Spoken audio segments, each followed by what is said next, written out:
Bien, el día de hoy, bueno, creo que estamos aquí para hablar de un libro, claro, y por lo regular cuando vamos a hablar la presentación de un libro, lo que podemos hacer es hablar de él, porque si no, pues ya no lo queremos de él.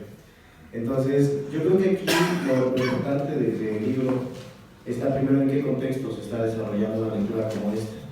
Considero que es una de estas lecturas que debe de estar en cualquier librería y en cualquier lugar, así como tenemos un extintor que dice ropas en caso de emergencia. Es una lectura que recurre cuando nosotros estamos en una situación de emergencia. Y me gustaría decir que esa situación de emergencia es algo que está por venir, pero eso sería una falsedad, ¿no? La emergencia la estamos viviendo no de hoy, sino de hace décadas, podríamos decir. La actualidad en la que nos encontramos inmersos es una actualidad en la cual el modo de producción capitalista y su modelo neoliberal ha emprendido una lucha contra la población. Dentro de las aulas, nuestros alumnos recurrentemente nos hablan de nuestra lucha en contra del neoliberalismo, y a mí me gusta eventualmente retirar de la lucha del neoliberalismo en contra de nosotros, en el sentido de que tiene la firme convicción de erradicar las condiciones de vida que hemos alcanzado a través de la lucha. Somos una sociedad que se ha construido a través de la lucha y es en ese sentido que cuando hablamos de que este libro es como para recurrirse en caso de emergencia, hago alusión a que la situación en la que nos encontramos requiere de elementos ideológicos que nos permitan armarnos para hacer frente al modelo neoliberal. Pero este libro en particular, más allá de brindar estos modelos o elementos ideológicos, creo que nos presenta algo, un ejemplo de lucha y de éxito. Lo primero que quisiera decir es que, bueno, pues muy agradecidos de que nos den espacio aquí en la Universidad Obrera. La verdad que es parte de una serie de presentaciones que venimos haciendo, que prácticamente arrancamos hace 2 meses, algo así, cuando el libro que finalmente salió producto de que fue editado y impreso por parte de la Fundación Rosa de Luxemburgo, pero con la autoría material de María Tilano, quien, por cierto, debo decir, no solamente es una gran investigadora, sino una gran amiga de nosotros, ¿no? De ahorita, desde 2002 y por ahí así, cuando apenas arrancábamos con el tema de la lucha. Y otra cosa que quisiera aclarar es que no soy licenciado. Yo agradezco mucho, le tengo mucho respeto a muy pocos licenciados, entre ellos aquí Eduardo. La verdad que los licenciados no son parte de mi grupo de fans, ¿no? Pero por supuesto que hay licenciados muy decentes, como por supuesto Eduardo Díaz Reguera, que fue uno de nuestros abogados, y a los cuales, por cierto, dentro de este conflicto que mencionaba Marco, que fue un conflicto ciertamente emblemático, porque se da en un marco totalmente en debilidad en cuanto a la correlación de fuerzas, ¿no? Había un gran reflujo en contra del movimiento obrero, ¿no? Había grandes cierres de fábricas. Estamos hablando del 2001, aquel lejano 2001, cuando, por cierto, aquí en México y apenas empezando la reunión estábamos platicando con Pedro, ¿no? Una charla muy amena, pero que tuvo que ser cortada porque tenías que venir para acá. Pero lo cierto es que en ese año precisamente se forjan grandes tragedias para el movimiento obrero, entre ellas la de Uniroyal, ¿no? Estaba el cierre de Uniroyal en la industria llantera, pero también el cierre de Bullaroso. Y entonces todo parecía ir encaminado a que iba a pasar lo mismo con Euskadi. Y sin embargo la historia fue diametralmente distinta. Y las anuales choques de las secciones de la CENTE, seguramente. Pero yo estoy hablando de la industria llantera porque es donde yo me forjé y donde además ahí me tocó estar en ese movimiento, que además noto ciertas diferencias porque estamos hablando de empresas multinacionales, ¿no? Y era esa confrontación de los sectores o de las masas de obreros, ¿no? Ante lo que pareciera un designio vertical, se cierra y se cierra. No hay ninguna posibilidad de volver a abrir, y que me parece que hay algunas diferencias con la lucha de los compañeros del magisterio, porque acá realmente estábamos enfrentando un poder económico brutal, que era el de las multinacionales, y en este caso En 2001, insisto, fue cerrado Unión Royal y la lucha de resistencia de los compañeros de Unión Royal duró 2 semanas, ¿no? Porque no había confianza en la dirección del sindicato. Ganada la traición de la CTM, por supuesto, la gente dijo, vámonos antes de que se vayan los franceses de Michelin, y se quedaban sin nada. Y bueno, por supuesto, Bungia, ahí la resistencia duró 1 mes y algo más, 1 semana, ¿no? Y toda la gente fue por la liquidación, y sin embargo todo estaba planteado para que en Euskadi pasara lo mismo, y no fue lo mismo. Y yo creo que pesan muchas cosas, entre otras una enorme tradición democrática, clasista y combativa de nuestro sindicato, que era el único sindicato independiente de la industria obrera, independiente de la CTM, por supuesto, y con una gran tradición que data de 1935, era una organización que nace en el 35 y que tiene entre todos sus años pues todo un bagaje democrático y clasista y combativo, ¿no? Entonces yo creo que hay varias explicaciones, pero me parece que esa tendría que ser el tema de la historia de nuestro sindicato. Otro es todo lo que María ha venido revisando muy a detalle y que yo creo que tiene que ver con una naturaleza ni siquiera pensada por la propia Euskadi, cuando en aquel lejano 1970, 71, deciden, un poco antes, construir una gran planta de llantas en El Salto ante la amenaza del cierre de la fábrica de la histórica Planta 1 en la colonia Náhuac, que esa fue la fábrica que dio origen a Euskadi, pero que ya venía con muchos problemas con el tema ambiental, con el tema de la falta del agua y también con el tema de que no podía crecer para poder tener volúmenes de producción como Euskadi necesitaba, y entonces pensaron en trasladar la producción precisamente a un lugar del campo, pensando en que los obreros del campo, fuera de lo que es el centro, fuera de la politización de los obreros del centro, podría ser una masa muy fácilmente dominable. Digo, la verdad que la teoría no la tenían mal pensada. Lo que nunca contaron ellos fue que construyen esta planta en el Salto, Jalisco, ciertamente con obreros, incluso hay anécdotas muy chistosas, pero que fueron ciertas. Anécdotas donde en un principio, en el arranque de la fábrica, había compañeros que llegaban a caballo y dejaban el caballo amarrado fuera de la fábrica. Esto llegó a pasar por ahí en el 71 y cosas de ese tipo. Pero entonces, ¿qué fue lo que le empezó a dar vida a este grupo de obreros en El Salto y empezar a concientizarnos, tal vez de manera inconsciente, en lo que éramos realmente? No éramos campesinos, sino éramos obreros industriales. Pues fue el Sindicato Nacional Revolucionario de Trabajadores de Euskadi, que no lo era el Surtera, sindicato único revolucionario, y entonces en aquellos años compañeros con una visión más de largo plazo dijeron, vamos a hacerlo nacional. Hay otra planta de Euskadi en El Salto, y vinieron y lucharon porque esta no fuera una sección, sino fuera una parte del Sindicato Nacional Revolucionario de Trabajadores de Euskadi. Y esto me parece que fue fundamental. Le dieron herencia a esta organización en El Salto, Jalisco, y esto por supuesto que cambió radicalmente la conciencia de todos los que trabajamos en esta fábrica, y yo me cuento por supuesto con mucho honor entre ellos, porque yo entré en 1979, pero nunca en mi vida me iba a imaginar que me iba a tocar estar en la parte que me tocó estar, en el momento en que me tocó estar, y por supuesto con la responsabilidad que me tocó estar. Pero fue del 79 al 94, al 95, que fue cuando, no, y poco más después, al 2001, cuando nos nombraron parte del comité ejecutivo. En este tiempo yo fui despedido 3 veces, compañeros y compañeros, pero en esas 3 veces que me despidieron, realmente para mí fue parte importantísima de una formación que, por supuesto, aquí está la Universidad Obrera, yo no la conocía, ¿no? Ni siquiera sabíamos que había universidad para los obreros, pero nosotros realmente en el sindicato Euskadi teníamos una escuela viva de lo que era defender los derechos de los trabajadores, y de manera muy importante hacer una formación como trabajadores conscientes. Y eso fue lo que pasó ahí para mí y para muchos trabajadores. Y entonces nos toca llegar a este momento, pero jamás nos hubiésemos imaginado que previo al último de los despidos, ¿no? Por ahí del 2005, en junio más o menos, en mayo, yo le comentaba a Enrique, ya estando despedido, Enrique Gómez, que es nuestro asesor en el sindicato y que es compañero mío de nuestra organización política, el Movimiento del Socialismo, realmente me hacen un ofrecimiento de reinstalarme en el trabajo. 99.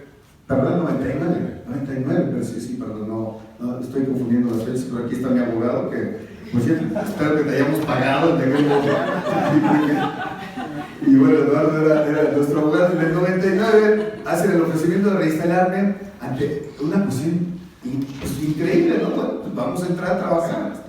Obviamente estaba el otro ofrecimiento que era indemnización económica muy alta, que fue rechazado porque yo realmente quería entrar a trabajar y regresar. Y entonces nos reinstalan, pero sí en junio del 2001 se hacen las elecciones y nuestros compañeros, viendo que ya venía un choque de trenes entre lo que la Continental, que ya había comprado Euskadi, la cuarta empresa productora de llantas en el mundo, compró el total de acciones de Euskadi a Carlos Slim, nada más y nada menos, y entonces ya se veía un choque muy fuerte entre el sindicato y la empresa, ¿no? La Continental proponiendo un paquete de productividad que implicaba la disminución de los salarios, el aumento de la productividad, la eliminación de la jornada de trabajo de 8 a 12 horas diarias, el trabajar los domingos como día normal, y ese tipo de cosas que fueron haciendo que los trabajadores dijeran, no lo vamos a aceptar. Curiosamente, la otra empresa que compró Continental en México, que era General Type de San Luis Potosí, sí lo aceptó. Por supuesto que todavía estaba la CTM en esos años, y entonces la propia empresa y nuestros compañeros veían que ya venía un choque de trenes, y en junio del 2001 nos nombran como parte del comité ejecutivo del sindicato y a mí me nombran como secretario general. Esto me parece que fue muy importante. Yo, por cierto, después de las 4 veces que me despidieron, dije, pues por lo menos en los próximos 2 años que soy secretario general no me van a despedir, pero estaba muy equivocado porque nos despidieron a los más de 1000 trabajadores, ¿no? O sea, 16 de diciembre del 2001 cierran la fábrica de manera unilateral y sorpresiva, y entonces nos dejan realmente en la calle a todos. Y teníamos solo 2 alternativas: o ir a la Junta de Conciliación y Arbitraje y aceptar la indemnización, y ya estaba depositada, o pelear y dar una lucha, como se los dijimos en la Asamblea General. Lo que proponemos es darle una lucha a la Continental como jamás se lo hubiese imaginado. Y yo creo que lo llevamos hasta sus últimas consecuencias, pero también fueron consecuencias terribles para nosotros, porque jamás nos hubiésemos imaginado que iban a ser 1141 días los que íbamos a estar en la calle sin trabajo. Y entonces ahí está lo que María, en este proceso, se dedicó a preguntar, a investigar con quién, pues con quien sostenía el hogar, que eran nuestras esposas. Aquí por lo menos hay 2, ¿no? Una la mía, por cierto, y otra la esposa de Rosendo Castillo, Mirna, que entonces el rol de nuestras compañeras tuvo que cambiar de manera dramática, ¿no? De ser pues las esposas de los llanteros, ¿no? Que llegaba uno con su buen chivo y todo, ¿no? Y incluso había anécdotas que decían, ay, llegaba el viernes y nos sobaban los pies y dicen, ay, viejo, andas cansado, te voy a dar, pero ya sin dinero, viejo cochino, vete a bañar, ¿no? No sucedió eso, pero poco faltó. Lo cierto es que ya no fue el tema de sobarnos los pies, que sí era muy agradable, pero fue entonces, ahora, ¿quién lleva el sustento a la casa?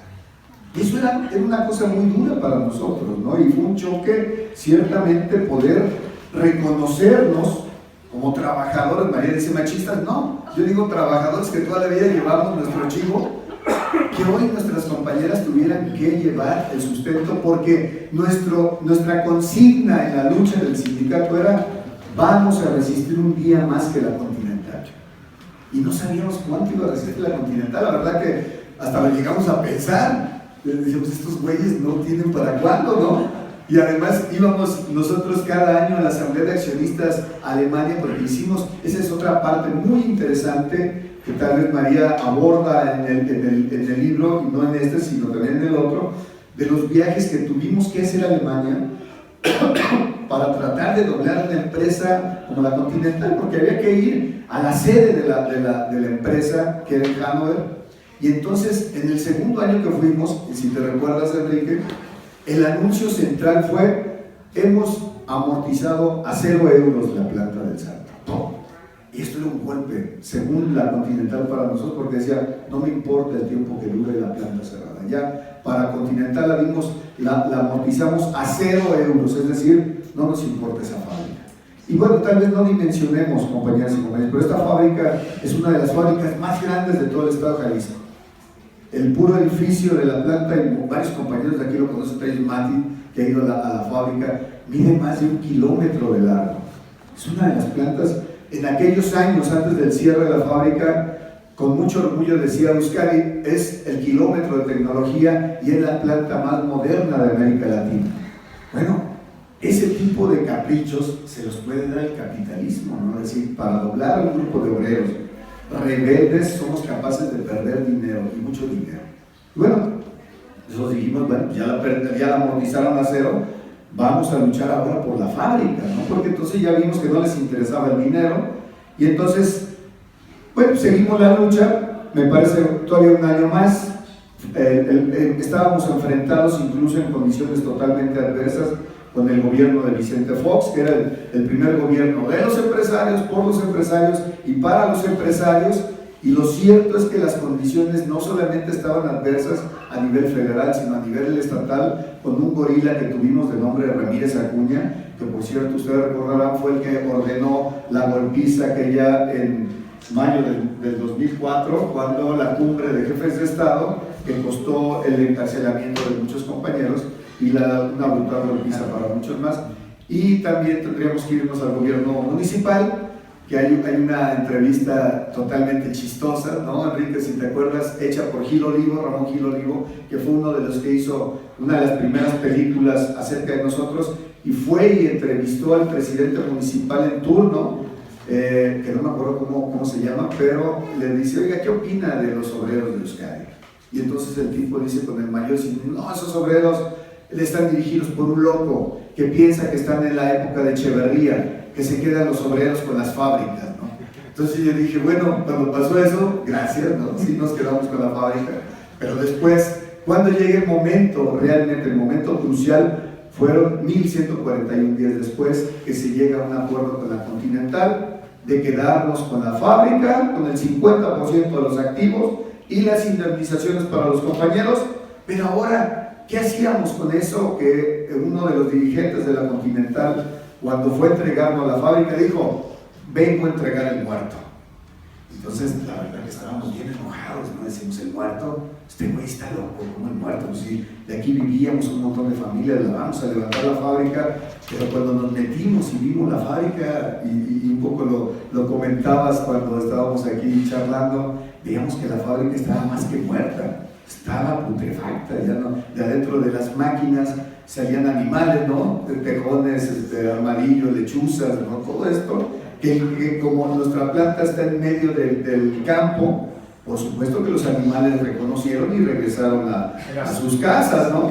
Pero bueno, las casas tenían también dueño y había que ponerlas a trabajar las máquinas. Pero pasó entonces una cosa que me parece que fue impresionante, y fue cómo la clase obrera, como en este caso, este grupo de obreros, nos pusimos realmente a ver qué hacíamos con la fábrica. Una fábrica muerta, sin ninguna posibilidad. De hecho, en Euskadi, Continental, en San Luis Potosí, los empleados hacían apuestas a ver cuánto durábamos con la fábrica operando. No era fácil para nadie creer que esa fábrica iba a tener vida, y entonces estaba el pronóstico de que cuando menos en un año era cuando íbamos a empezar a producir llantas, y la primera llanta salió antes de los 5 meses.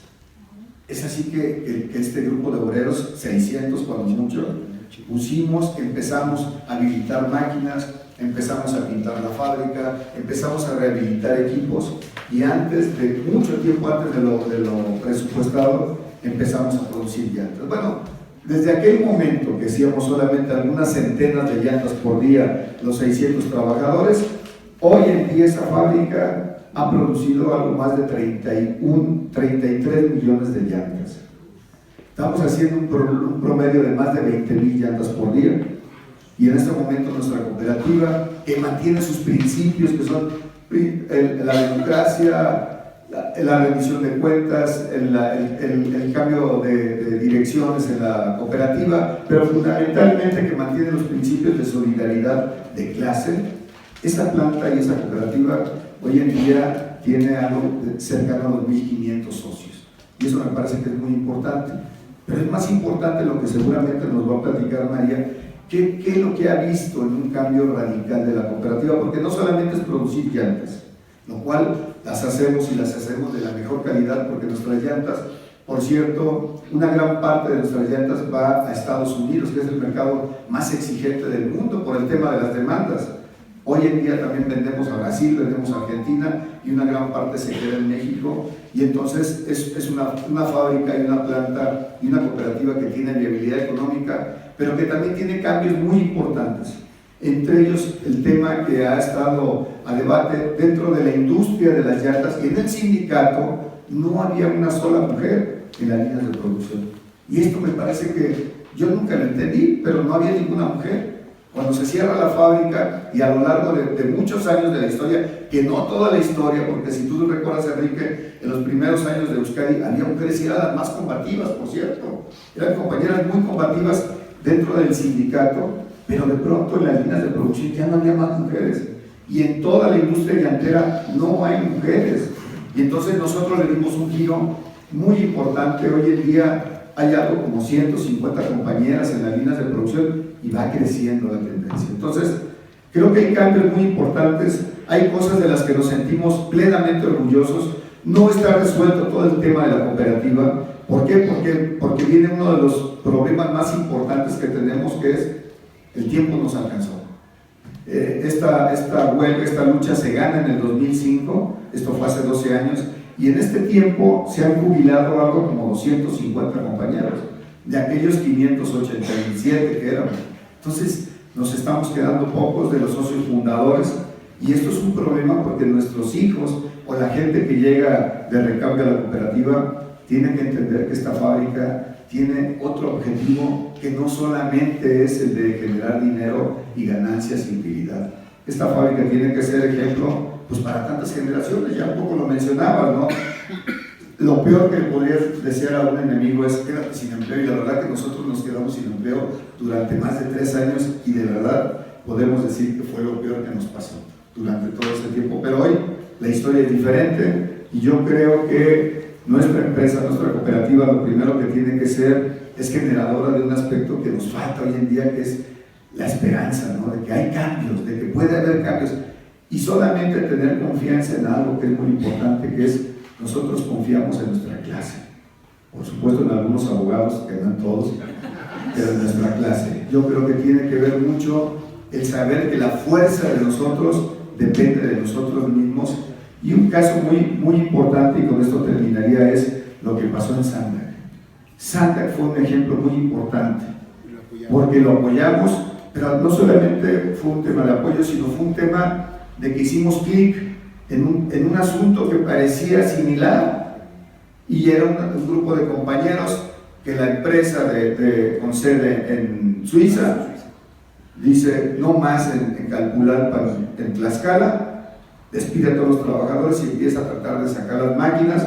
Y entonces los compañeros nos buscan y decimos, pues es que la clave está que tienen que ir a Suiza.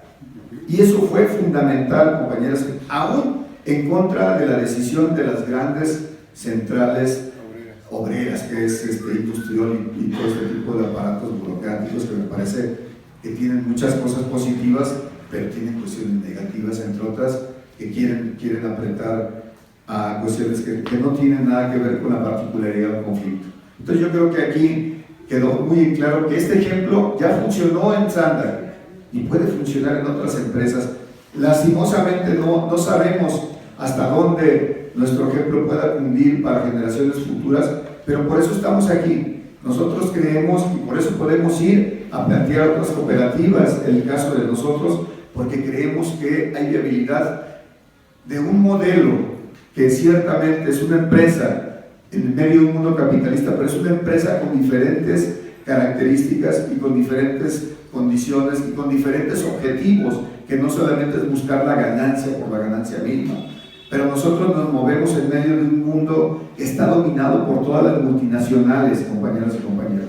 Somos la única empresa, y por cierto lo decimos con mucho orgullo, la única llanta 100% mexicana, y no es porque sea producida en México, porque sí la producimos en México, pero es la única llanta de capital mexicano, Blackstone Tiles, que es nuestra marca, y es capital de sus obreros. Entonces, creemos que tiene viabilidad este asunto, pero, insisto, tendremos que ser una especie de lucecita en medio de un mar muy agitado, por cierto, ahora, ¿no? Con todo, y además viene también una batalla aquí en medio del tema electoral, ¿no? Que por cierto ya estamos platicando con Pedro a ver si se puede llegar a un acuerdo con el asunto de las candidaturas, que para donde quiera se mueven, pero nosotros tenemos muy claro un asunto: tiene que haber un sistema y un candidato que represente a la clase obrera, para el fin de que nosotros podamos estar más o menos con la idea de apoyar. Compañeros y compañeros, les agradezco mucho. Yo creo que ya hablé mucho, ya hasta me estoy quedando sin voz. María es la que hizo el libro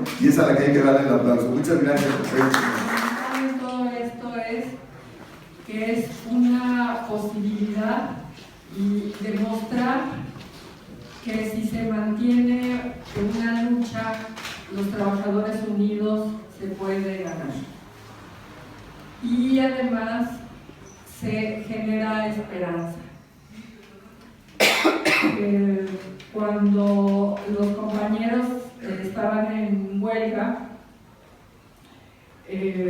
observé que la experiencia y las relaciones que se establecían entre ellos con organizaciones nacionales, con organizaciones internacionales, era muy importante, así mismo como las relaciones que se van generando entre las mismas familias de los trabajadores. De ahí que la primera edición que elaboré fue justamente ese libro que no solamente testimonia la experiencia de las mujeres que acompañaban los esfuerzos de los trabajadores que estaban en huelga, sino también cómo vivieron la huelga tanto las mujeres como los hombres. Y era muy importante ver porque se observaba que las situaciones de género se modificaban y cómo se fueron modificando esas relaciones. Las compañeras no solamente se dedicaron, como en otras experiencias, a hacer la comida para que los compañeros estuvieran ahí, sino que también ellas empezaron a formarse en un trabajo político. Y eso es muy importante, o sea, esa formación política que se va desarrollando tanto en ellos como en ellas, y esa formación también en materia de género que se va visualizando las dificultades que hay en el caso de los hombres que están en los centros de trabajo fuera, pero también el trabajo de las mujeres dentro de los hogares, que los hombres entonces descubren que el trabajo doméstico es trabajo, y trabajo muy fuerte y pesado. Y a la vez las mujeres se dan cuenta que el trabajo fuera también es un trabajo fuerte y pesado. Y esa posibilidad que hay de ese encuentro de la diversidad de trabajos y de las distintas formas de trabajo le da una perspectiva diferente a las relaciones de género en ese sentido. Entonces, esta primera versión, digamos, este primer libro, se enfoca al proceso de la huelga y termina en cuando triunfan en la huelga. Pero a mí me parecía que algunas veces se pueden triunfar en las huelgas y después no sabe uno qué pasa. ¿Qué pasó después de que ganaron la huelga? ¿Siguieron, no siguieron? ¿Trabajaron, no trabajaron? ¿Recuperaron su centro de trabajo? ¿No lo hicieron? Y entonces ellos, cuando se origina la cooperativa y realizan todo un trabajo que ya Jesús adelantó, se realiza todo un trabajo y a mí me parece que debe de documentarse eso, que debe de guardarse esa memoria justamente para la demás clase trabajadora, para que vean que sí es posible luchar, que sí es posible ganar y que sí es posible tener y ser propietarios de los medios de producción. Y esa es una gran oportunidad que se ofrece y que ya han mostrado en estos 12 años de lucha que eso es factible, eso se puede lograr. Y entonces había que en estos tiempos de tanta oscuridad y de tantas avatares y esta guerra que tienen el gobierno, las transnacionales contra la clase obrera, contra los pueblos, esta guerra declarada que tienen y estas cuestiones que nos impiden realmente desarrollar un pueblo que es rico en todo, pero golpeado permanentemente por los gobiernos y por las transnacionales. Entonces había que mostrar que es posible y entonces qué lecciones nos da y había que mostrar cuáles son las lecciones que ellos nos dan y nos siguen dando. Bueno, una de ellas es justamente que es importante el luchar codo a codo con los miembros de las familias. Que las familias son un sostén importante porque son la fuerza que permita realmente generar una energía que les permita avanzar. ¿Qué es la otra cosa que nos enseñan en esta lucha? Que los dirigentes son dirigentes honestos, que se cuentan pues con a lo mejor con un poquito de, yo ya puedo decir que sí, con una mano, pero esa honestidad y esa dignidad demostrada de la dirigencia es fundamental. ¿Por qué? Porque muchas de las huelgas son vendidas y las desbaratan, destruyen las posibilidades que tienen de recobrar su centro de trabajo. La tercera cuestión es justamente esa, y que ya lo mencionaba Marco también en un principio. Ellos no querían dinero, no querían las liquidaciones, querían recuperar su centro de trabajo, y eso era fundamental. La otra lección que nos ofrecen es que hay una dirección política. O sea, es importante la dirección política que tengan los movimientos. Cuando hay una dispersión, cuando no se sabe por dónde se va, cuando andan como cucarachas en quemazón y no saben por dónde se va, eso es muy fácil de romper, es muy fácil de diluir. Pero cuando hay una claridad política de a qué se quiere, y una de las cuestiones que ellos plantean justamente es: tenemos que cambiar las condiciones de este país, tenemos que cambiar la realidad, tenemos que luchar en contra del capitalismo, tenemos que luchar en contra del neoliberalismo, tenemos que luchar en contra del imperialismo. Y esa claridad les hace tener una mayor fuerza. La otra cuestión y la otra lección que nos dice es que las huelgas tienen que tener un sostén económico. Cuando las huelgas no tienen un sostén económico, también es muy difícil de lograrlo, y ellos lograron de distintas organizaciones, y una de las organizaciones es Pascual, ¿sí?, que los apoyó durante todo el tiempo que duró la huelga, así como distintas organizaciones nacionales e internacionales de organizaciones solidarias que estuvieron apoyando todo esto.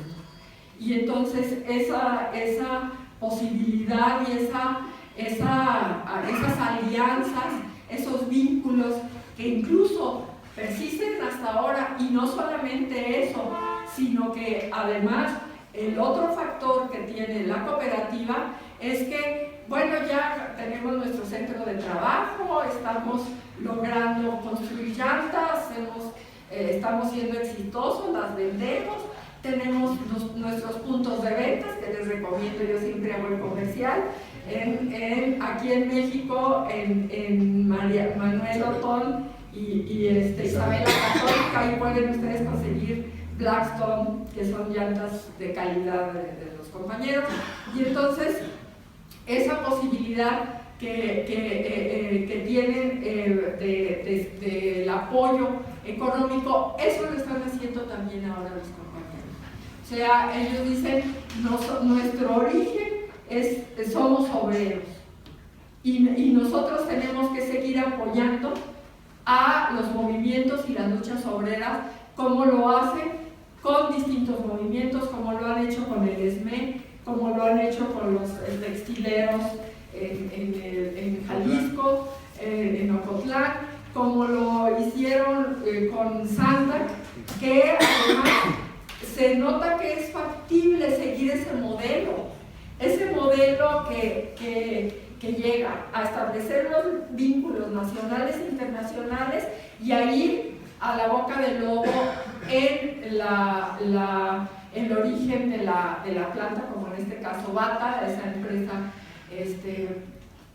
suiza que fabrica zapatos de hule y demás, y que en esa lucha que duró 5 años, y compañeras mujeres y compañeros hombres estuvieron al frente en Calpulalpan, en la puerta, y siguieron luchando. Y cuando los compañeros los asesoran, hacen todo un trabajo con ellos, logran conseguir lo que no habían podido conseguir en otro momento después de los 5 años, que fueron encarcelados unos, en fin, hostigados por el gobernador del estado, que después quería levantar el cuello diciendo que él había tenido que ver en que triunfara, en fin.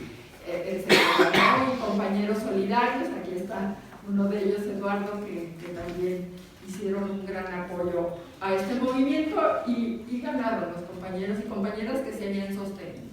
Entonces, el otro factor es la importancia de que se sostengan en la lucha a pesar de lo difícil que es estar en una huelga sin poder llevar a la familia los recursos, y que sin embargo pues en eso apoyaron también las mujeres y fueron de los distintos cambios que hubo. El otro factor también es la solidaridad internacional, y esta forma que tienen en Alemania, este mecanismo que tienen en Alemania de los accionistas críticos. Estos accionistas críticos, que son organizaciones solidarias que permitieron que pudieran llegar los compañeros de Euskadi a las asambleas de los accionistas, y que además ellos en la ocasión que fueron invitados por los compañeros de las organizaciones alemanas, ellos pensaron que iban a estar afuera de donde era el centro de la asamblea de los accionistas repartiendo volantes, y resulta que les dicen no van a estar repartiendo volantes nada más, que sí lo hicieron. Dice, van a entrar y van a hablar delante de los accionistas de Continental Tire, y lo hicieron. Ellos decían que les temblaban las piernas cuando dijeron, ¿cómo que tenemos que hablar? Pero se les quitó la tembladera de piernas cuando empiezan. ¿A se le cayó el pelo? Que se le cayó el pelo. Otros se engordaron, otros se enflacaron, bueno, pasaron muchas cosas. Bueno, eso fue muy importante, esa presencia ahí, y esa ir a la boca del lobo y decirles, no hay hay una violación de los derechos laborales en México, porque bueno, los alemanes se sienten como que ellos defienden los derechos laborales, respetan los derechos laborales y dicen no, en México se violan los derechos laborales. Y eso era muy importante porque justamente una de las cuestiones en donde varios de los que andábamos en todo eso, estábamos planteando lo del Acuerdo Global de México con la Unión Europea, en donde en su naturaleza dice que la base es que ese acuerdo tiene que tener la defensa de los derechos humanos y la democracia, ¿no? Entonces Fox andaba por los distintos lados donde iba a hablar, a decir que ahí en México se respetaban los derechos humanos, y también los compañeros con los aliados andaban en los mismos lugares de Fox diciendo no, aquí no se están defendiendo sino que se violan los derechos humanos. Y ese fue otro de los trabajos y otra de las lecciones, no permitir que esos individuos digan que hay una defensa de derechos humanos cuando no existe esa defensa de derechos humanos, en fin. Y la otra cuestión es la posibilidad de cabildear y de que hubieran podido ir no solamente a Alemania, sino a Francia, a Sudamérica, a distintos lugares, a dar a conocer esa lucha. Y eso es muy importante, o sea, que las luchas no se queden encerradas en lo local, en la empresa, sino que se expandan hacia lo local, hacia lo nacional, hacia lo internacional. Entonces, todo eso son lecciones que nos dejan en todo esto, y que dentro de estas lecciones, ya lo mencionaba Jesús, entran compañeras a trabajar. Y ahorita más del 10% de las mujeres que están en producción, que de pronto se consideraba que las mujeres no podían construir y estar en el proceso de construcción de las llantas, y sin embargo hay mujeres que están trabajando y que ellas al principio decían sí nos costaba trabajo, y además también ese es otro de los procesos de crecimiento en las relaciones de género y en ese planteamiento patriarcal del sistema patriarcal en el que vivimos, y cómo se van rompiendo con determinados elementos de este sistema, ahí en el ejemplo de la fábrica, porque entonces entran las compañeras, al principio los compañeros se lo veían raro y al principio decían si vienen a barrer y a trapear, y demás, no venimos a barrer y a trapear, venimos a construir llantas, ¿no? Y ellas mencionan que si es un trabajo pesado, que al principio sí llegaban todas agotadas de todo el trabajo, pero se van haciendo sus mañas y van aprendiendo a que ese es un trabajo que también podemos hacer las